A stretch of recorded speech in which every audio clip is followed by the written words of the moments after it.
नमस्कार मंडळी, मी आज तुमच्यासोबत शेअर करणार आहे पुरणपोळीची रेसिपी। एकदम साधी सोपी सिंपल अशी रेसिपी आहे आणि माझी पोळी बघा कशी टम करून फुगलेली आहे। आणि आज करण्याचा पुरणपोळीचं स्पेशल रिझन म्हणजे आज श्रावण सोमवार पण आहे आणि नागपंचमी पण आहे। तर मी खास त्याच्यासाठी पुरणपोळी बनवलेली आहे। तर त्याच्यामध्ये मी पिठी वगैरे काही वापरलेली नाही, फक्त गव्हाच्या पिठाचं बनवलेलं आहे। तर चला तर मी तुमच्यासोबत रेसिपी शेअर करते।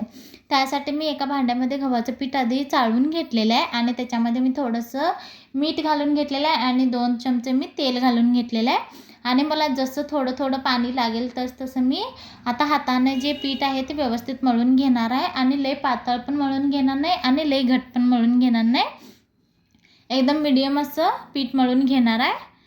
बघा, एकदम जास्त पाणी घालून घेणार नाही, थोडं थोडं जसं जसं लागेल तेवढंच मी पाणी घालून घेणार आहे।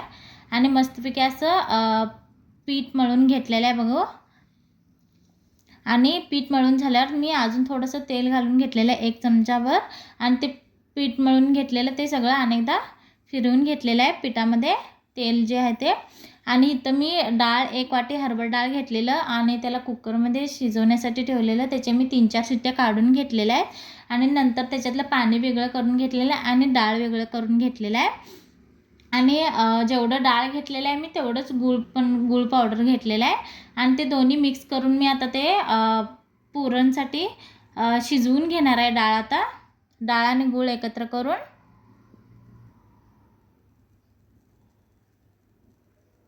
बघा असं मी डाळ आहे ते सगळं एकत्र शिजवून घेतलेलं आहे।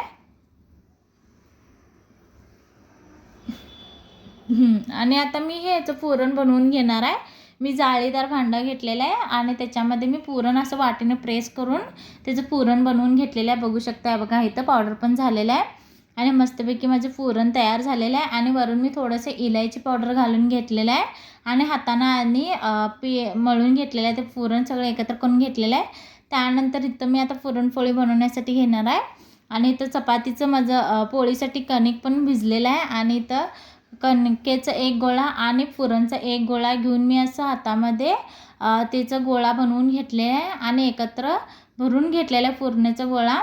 आणि बघा शकता, आणि मी हळूहळू असं आता लाटून घेणार आहे पुरणपोळीसाठी। जर व्हिडिओमध्ये तुम्हाला स्पीड जरी दिसत असेल तर तेवढ्या स्पीडमध्ये मी बनवलेलं नाही आहे, एकदम हळूवारपणे लाटून घेतलेल्या आहे पोळ्या। नाहीतर एकदम तुम्ही फास्ट जर लाटला आणि ते पोळ्या आपल्या फाटू पण शकतात आणि फुगत पण नाही। आणि मी त्याला जर तुम्ही पुरणपोळीला तूप जरी लावलं तरी चालते, मी साधं ऑइलच लावून घेतलेलं आहे। आणि आता एका बाजूला मी तेल लावून घेतलेलं आहे आणि आता ते भाजून घेतलेलं आहे आणि दुसरी बाजूला पण मी तेल लावून पण दुसरी बाजू पण असं व्यवस्थित भाजून घेतलेलं आहे दोन्ही बाजूनं। बघा असं मस्तपैकी माझी पुरणपोळी तयार झालेली आहे आणि टम करून फुगलेली पण आहे। बघा, तुम्हाला ही रेसिपी आवडली असेल तर लाईक आणि सबस्क्राईब करा।